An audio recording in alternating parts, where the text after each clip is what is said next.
Hello बच्चों, welcome to my YouTube channel. आज हम लोग क्लास 7 की एक्सरसाइज 10.1 का क्वेश्चन नंबर 4 करेंगे।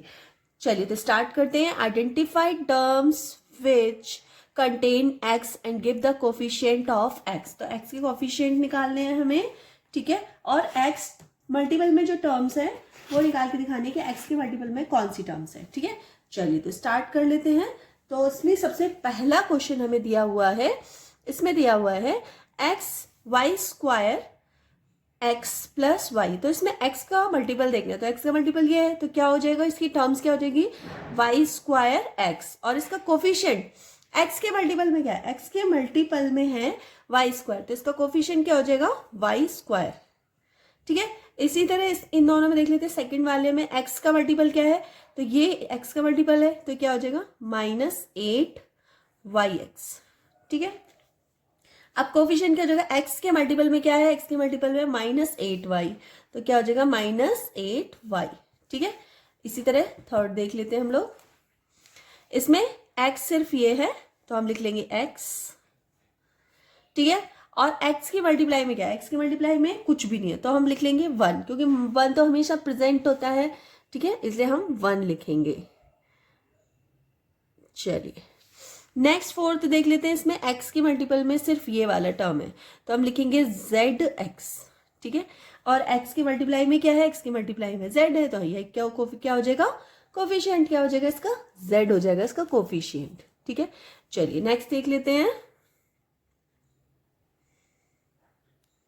नेक्स्ट एक सेकेंड, हाँ नेक्स्ट है एक्स के मल्टीपल में, एक्स के मल्टीपल में दो टर्म्स आ रहे, एक ये और एक ये, तो हम लिख लेंगे दोनों टर्म्स, एक एक्स यहाँ पे और दूसरा एक्स वाई, ठीक है।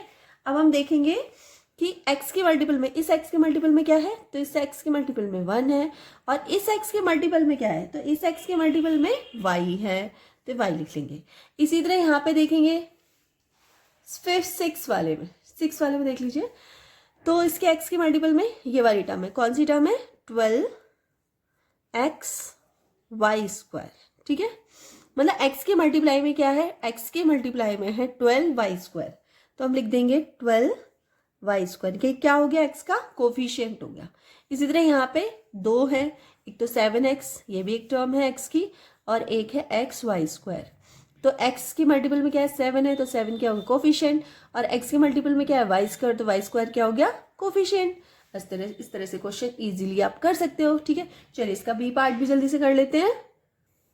चलिए तो इसका बी पार्ट है, 4 का बी पार्ट है, ये हम लोग कर लेते हैं। Identify terms which contain y² and give the coefficient of y²।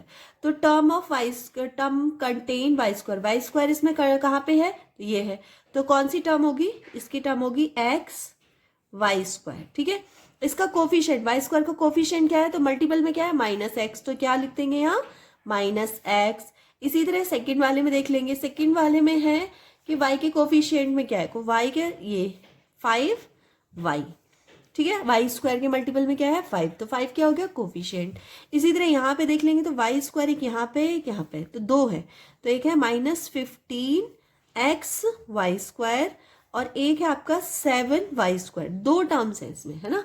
तो इसके y² का कोफिशिएंट क्या है, तो y² का कोफिशिएंट है -15x, और y² यहाँ पे कोफिशिएंट क्या है, तो यहाँ पे 7 है, ठीक है। तो इस तरह से मल्टीप्लाई अगर है कुछ भी किसी y के मल्टीपल में है तो ऐसे लिखेंगे, इसके मल्टीपल में तो ऐसे लिखेंगे, ठीक है। चलिए वीडियो पसंद आई तो प्लीज वीडियो को लाइक कर देना, सब्सक्राइब कर देना, अपने फ्रेंड में शेयर कर देना। चलिए मिलते हैं नेक्स्ट वीडियो में, तब तक के लिए बाय।